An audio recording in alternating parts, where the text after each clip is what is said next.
You're listening to Civic Media. You can tune into any of our live shows on any radio station across the state with the Civic Media app. Find us in your phone's app store and listen anytime, anywhere. This is your WAUK Daily News Roundup for the Shaw, 101.1 FM and 540 AM in Waukesha.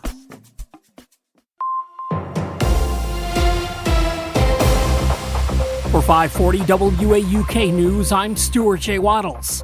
Money is moving to the Milwaukee Museum project. In a report to a county committee, the Milwaukee Public Museum reports they've made significant progress in their fundraising efforts for a new $240 million facility. At this point, they're about three-quarters of the way there. About $190 million has been secured. That includes just over $100 million from private donors. Construction on the 200,000 square foot structure is well underway. There's an expected opening date of 2027. 2 federal offices in Milwaukee County are among the 16 locations targeted for closure. The Food and Drug Administration office in Wauwatosa and the National Labor Relations Board office in downtown Milwaukee are slated to be shut down by the Department of Government Efficiency. Another layer of security could come to the courts. Lisa Hale has more. A new law enforcement agency could be coming to Wisconsin. Governor Tony Evers is proposing this agency in his budget to protect the state's judges and court staff. The proposal calls for a $1 million annual budget to expand the court's marshal office. It would include 8 law enforcement personnel tasked with investigating threats made against the judiciary, and the law enforcement personnel would be authorized to make arrests if warranted. The intent is to ensure judges, court staff, and members of the public can navigate the judiciary process without fear. Rounds of golf all year long could be possible at one area course. There's a plan for the Noise Park Golf Course that includes a just over 15,000 square foot indoor facility. The upgrade would include other work done outdoors. The proposal comes from First Tee, a group that tries to grow the game. The organization recently presented its ideas to the Milwaukee County Parks Commission. And that's news on 540 WAUK. I'm Stuart J. Waddles. Wisconsin gets the win. Hi, I'm Mike Clemens with sports. Men's college basketball. The Badgers beat the Gophers in Minnesota. Matt LePay on the Badgers Radio Network. Inbounds pass to Tanjay. They'll let him dribble out the clock, and the Badgers make it 9 straight against Minnesota.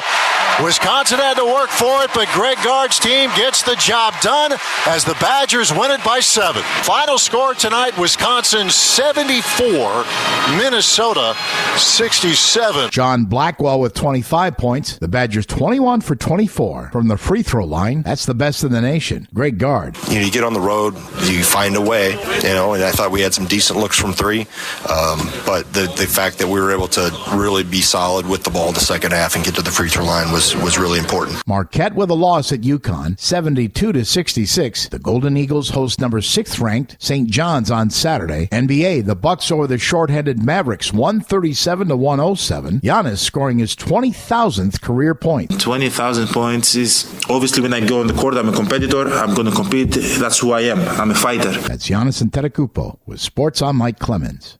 On your entertainment beat, I'm Pete Schwaba. Valeria Baldwin says her husband Alex suffered so much guilt after accidentally shooting and killing someone on the set of the film Rust that he sank into such a depression he wanted to kill himself. The actor's wife says since the incident, he has had heart issues and multiple hospital stays. The information was revealed on the couple's reality show on TLC called The Baldwins. I'm not calling myself a hero, but now that I've informed you of this news, you don't have to watch The Baldwins. The Sound of Music turned 60 this week. It's a film pretty much beloved by all and is one of the top 10 grossing films of all time. Nevertheless, George Von Trapp, a.k.a. Christopher Plummer, was not a fan. According to the New York Post, Plummer complained constantly and thought the story was gooey, at one point referring to the title as The Sound of Mucus. A few years ago, star Julie Andrews shared that she felt Plummer was in over his head musically. Let's be honest, he probably just did the film for the do-re-mi. The tabloids love to stir up trouble and are continuing to do so following last week's Oscars broadcast. After Kieran Culkin won Best Supporting Actor for his role in A Real Pain, cameras caught Edward Norton, who also was nominated for his role in A Complete Unknown, leaning over and saying the F word to his wife. It's not 100% clear what he said, or if he was referring to the fact that he lost, or if he's the most awkward romantic ever. Margaret Qualley's star is on the rise after a small but star-making role in Once Upon a Time in Hollywood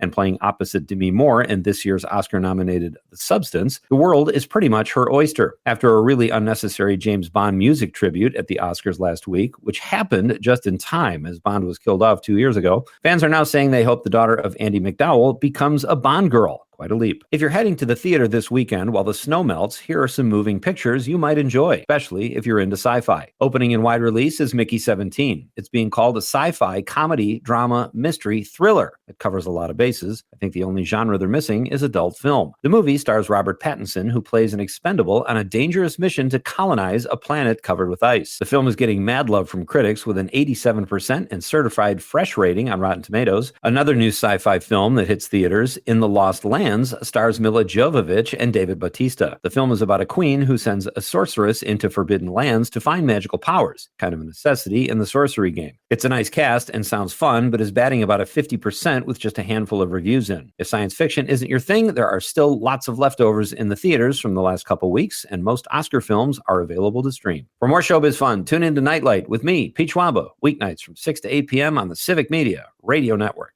It is going to be mostly sunny and not as windy today. We'll get to 41 this afternoon. The wind northwest at 10 to 20 in the morning, down to 5 to 10 by later this afternoon. Tonight, mostly cloudy, 28. Tomorrow, light snow showers with a high right around 35. I'm meteorologist Sean Cable. Currently, it's 21.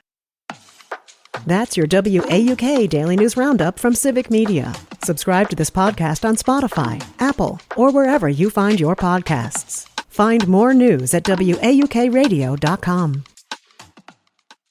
The national news cycle never stops, but it can be hard to find news about your local community. Civic Media is dedicated to providing quality local and state news coverage across Wisconsin. With the Civic Media app, you can get notifications about local stories that matter to you and your community. Find the free Civic Media app in your phone's app store and choose notifications from the menu to tell us what kind of news you want to hear about.